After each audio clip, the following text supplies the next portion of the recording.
There's a number of people out there on Twitter, social media, saying or claiming that Lance McCullers was tipping his pitches. We saw the video during the broadcast of Alex Bohm, Bryce Harper discussing something before Bohm comes to bat, and then Bohm goes deep. There is this idea that Lance McCullers was tipping his pitches, some sort of tell that the batter will know what's coming to him. Jeremy, why don't you describe what people were sharing and then what you actually believe could have happened? Well, I'll start this way. Every time something happens with a pitcher in this type of environment, World Series or whatever, we're looking for a reason besides the fact that he just didn't execute.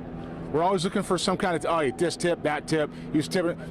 He wasn't the right guy to pitch tonight, he didn't have his stuff, which we talked about ad nauseum. Now, the tell that somebody put on Twitter was a legitimate movement, but it was in his knees and his hip.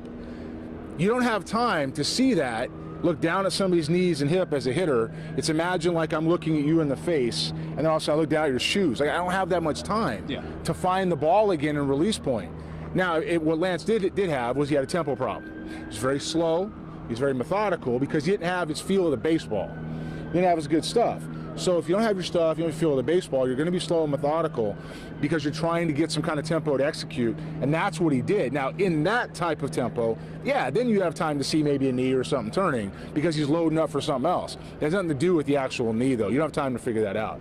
So there's people running around with that on Twitter, but the reality is Lance McCullers had two good innings, the fourth and the fifth, which prompted Dusty Baker, by the way, by his own admission, to leave him back out there for the third time through the lineup. But the fourth and the fifth, if anybody else was noticing while they're so busy focused on this knee, what you saw out of Lance McCullers was carving. He carved the Phillies up, right up in those two innings. Why? Got the ball back on the mound, got the ball back on the mound, got the ball back on the mound, finished his pitches, had some intent because he finally had some rhythm going, and he carved through them.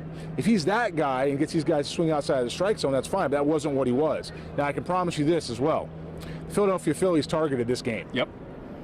I'm not telling you how I know that, Yep. and I'm not telling you when I found out. Yep. What I am telling you is that I knew before this series started, well before this series started, that the Philadelphia Phillies were targeting Lance McCullers. If you get one on Verlander, you get it. If you get one on Valdez, fine, you get it. But you're not expecting that. You don't want to take out 1 and 2. You got to get one out of those 3 games. You need to go get 3, 4, and 5. So they were going to try to get Javier, bearing down on him, and they were definitely bearing down on Lance McCullers. This is one they thought they could get, and this is why. So Lance